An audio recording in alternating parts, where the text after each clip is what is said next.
معزز احباب و سامعین، السلام علیکم۔ محبت اللہ تعالیٰ کی ہو یا رسول پاک صلی اللہ علیہ وآلہ وسلم کی، اہل بیت کی ہو یا صحابہ کرام رضی اللہ عنہم اجمعین کی، اپنی ذات میں بہت بیش قیمت ہے۔ محبت ہی پرستش کے جذبات کو جنم دیتی ہے۔ اسی سے عبد و معبود کے تعلق کی بنیاد تعمیر ہوتی ہے۔ نیک اعمال کی کمپنی بھی محبت کی جڑوں سے پھوٹتی ہیں، مگر اگر یہی محبت صرف اپنی ذات تک محدود ہو رہے تو فتنہ و فساد کا باعث بھی بن جاتی ہے، کیونکہ ہم اس میں سے قربانی کا جذبہ منفی کر کے اسے خود غرضی میں تبدیل کر لیتے ہیں۔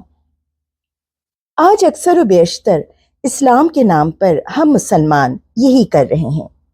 دین سے ایک نقطہ اٹھاتے ہیں اور اپنے نفس کی تسکین و احساس برتری میں مبتلا ہو کر اس میں اپنے حساب سے ترمیم و اضافے کر دیتے ہیں۔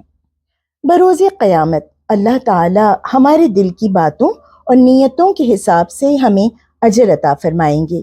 ہم لاکھ اکابرین دین سے محبت کے دعوے کرتے رہیں، مگر دنیا میں تہ دل جو نفرت و تعصب موجود تھا وہ سامنے سطح پر لایا جائے گا، اسی کا سوال ہوگا اور اسی پر حساب ہوگا، کیونکہ یہ ہو نہیں سکتا کہ انسان حقیقت میں کسی سے محبت کرے اور اس کے عمل سے ظاہر نہ ہو۔ محبت کی بنیاد کبھی تعصب اور نفرت پر رکھی ہی نہیں جا سکتی۔ آج دین کے نام پر جہاں جہاں اور جتنا جتنا فتنہ و فساد موجود ہے وہ صرف اور صرف خود اپنے نفس کی محبت کا مظہر ہے، اپنی ذات کی بڑائی اور تکبر کا عکاس ہے۔ آج اہل تشیع ہوں یا اہل سنت، وہ اہل بیت اور صحابہ کرام سے محبتوں کے دعوے دار ہونے کے باوجود آپسی نفرت و تعصب کی بنیاد پر انسانیت کے اولین مطالبوں یعنی اخلاص اور اخلاق اور آپسی سلوک و رواداری سے محروم و بے بہرہ ہو گئے ہیں۔ زبان و کلام سے دوسروں پر طعن و تشنیع اور مغلظات اچھالتے ہیں۔ گالم گلوچ ایک عام رویہ بن گیا ہے، اور بہانہ کیا ہے کہ سامنے والا کافر ہے۔ کیا کافروں کے ساتھ ایسی زبان ہمارے رسول پاک صلی اللہ علیہ وسلم یا ان کے صحابہ اجمعین نے استعمال کی تھی؟ کیا ذرا سی بھی حسن اخلاق میں کوئی کمی بیشی کی تھی؟ پھر ہم کس ڈگر پر چل کر صراط مستقیم پر ہونے کا وہم پالے بیٹھے ہیں؟ اللہ تعالیٰ نے قرآن کریم میں فرمایا ہے کہ جو لوگ گزر گئے ان کے اعمال ان کے ساتھ اور ہمارے اعمال ہمارے ساتھ۔ جو اکابرین امت تھے ان کے اعمال کی پیروی کر کے تو ہم اپنے اجر و ثواب میں اضافہ کر سکتے ہیں، مگر ان کی محبت و عقیدت میں اوروں پر کیچڑ اچھال کر، ان پر لعن طعن کر کے، انہیں مورد الزام ٹھہرا کر ہرگز نہیں کر سکتے۔ یہ ہم کیسے سمجھ لیتے ہیں کہ جو محترم ہستیاں ہماری مرکز نگاہ ہیں ان کا بس ذکر خیر کر کے یا ان کی غم و اندوہ کی داستانیں سنا کر ہم ان ہستیوں کے محبوب بن جائیں گے؟ محبت کسی ذکر اذکار کا نام تو نہیں، اور نہ ہی یہ کسی اظہار و اقرار سے ثابت ہوتی ہے۔ محبت تو نقش قدم پر چلنے، پیروی کرنے کا نام ہے، ان کے کہے ہوئے اور بتائے ہوئے پر عمل کرنے اور وقت پڑنے پر سب کچھ قربان کر دینے کا نام ہے۔ اور یہ کوئی ایسا بھی آسان راستہ نہیں کہ ہر شخص بنا تردد کے اسے اپنا لے۔ جس دین کے لیے ان سب محترم ہستیوں نے ساری عمریں لگا دیں، جانوں کے نذرانے پیش کر دیے، آج ہم سال میں ایک دو بار ان کا ذکر کر کے، ان کی ثنا و مدحت اور مرثیہ و منقبت بیان کر کے، غم و غصے کا اظہار کر کے سمجھتے ہیں کہ میدان مار لیا۔ ہمارے ایسے اعمال کے ساتھ کہ جو آپسی منافرت و منافقت سے بھرے ہیں ہمیں جنت الاٹ کر دی جائے گی، یہ سوچ بھی کیسے لیا ہم نے؟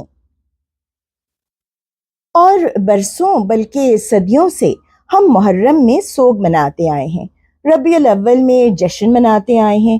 کیا اگر اللہ تعالیٰ کی نگاہوں میں ان سارے اعمال کا وہ درجہ ہوتا جو ہم سمجھے بیٹھے ہیں تو اب تک مسلم امہ کا حال بدل نہیں جاتا؟ صدیوں سے جس سوال کی جانب ہم رواں دواں ہیں وہ بلندی و عروج میں تبدیل نہیں ہو جاتا، بلکہ ہم تو وقت کے ساتھ مزید زوال کا شکار ہوتے جا رہے ہیں۔ یہ لمحہ فکریہ ہے، سوچنے کا مقام ہے کہ وفات پر رونے سے یا سالگرہ پر خوشی منانے سے مسائل حل ہوتے تو آج امت مسلمہ دنیا پر راج کر رہی ہوتی۔ اگر یہ رسوم نہیں اور دل میں واقعی محترم ہستیوں کی محبت رچی بسی ہے تو ہم ان اعمال کو اپنائیں گے جن پر انہوں نے اپنی زندگیاں صرف کر دیں۔ اگر ہم ان کی شہادت پر رنجیدہ ہیں تو آنکھوں سے آنسو تو نکل سکتے ہیں، مگر اس کا اظہار کسی دوسرے پر کرنے کی ضرورت نہیں ہوتی، وہ آپ کے اور اللہ تعالیٰ کے درمیان کی بات ہوتی ہے۔ ان محبت و عقیدت کے جذبات سے ہماری نیت اور اخلاص میں پختگی اور ہمارے عزم میں تو طاقت آ سکتی ہے۔ ہماری پلاننگ، ہمارے کام، ہمارے عمل میں تو تیزی اور پھرتی آ سکتی ہے۔ یہ جذبے ہمیں تقرب اللہ کی راہ پر لے جانے میں مددگار ہو سکتے ہیں، اس لیے کہ ان جذبات سے مغلوب ہو کر ہم وہ تمام کام کریں گے جو انہیں پسند تھے، ورنہ ان جذبات کا اظہار ہم جتنا جی میں آئے لوگوں پر کر لیں، مگر ان کا اجر ہمیں پھر بھی نہیں ملے گا جب تک ہم اپنی زندگی کو اس رخ پر نہ ڈھالیں جس پر ان محترم ہستیوں کے نقش قدم ہیں، اس راہ پر نہ چلیں جس راہ کے وہ مسافر تھے۔ یہ سراسر ایمان و یقین کا معاملہ ہے، اور اس کا اظہار نعت گوئی یا مرثیے پڑھنے سے نہیں، ماتم کرنے یا جشن چراغاں کرنے سے نہیں، بلکہ اپنے ضمیر جگانے اور خود کو حق اور سچائی کے راستے پر لے جانے سے ہوگا۔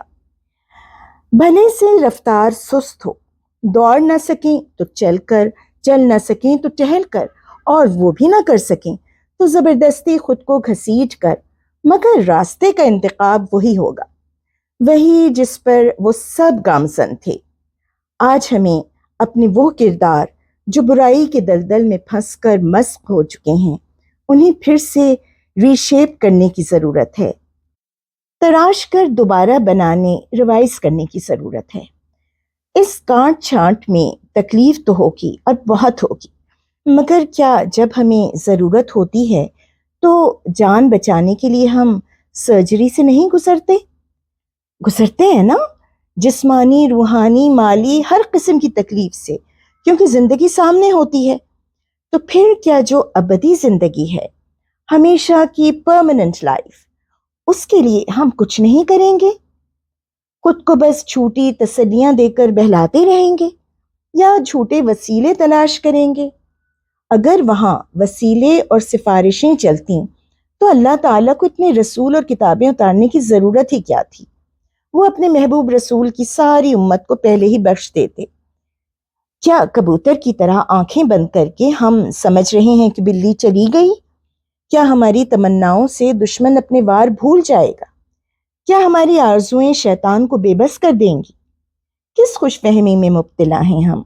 یہ جو زندگی ہمیں میسر ہے، یہ ایک محدود مدت کی آزمائش ہے، اور اس میں جتنی نعمتیں اور جتنی سہولتیں ہمیں ملی ہوئی ہیں وہ ایک بونس کی طرح ہیں، ورنہ اصل اجرت ہمیں آخرت میں ملے گی۔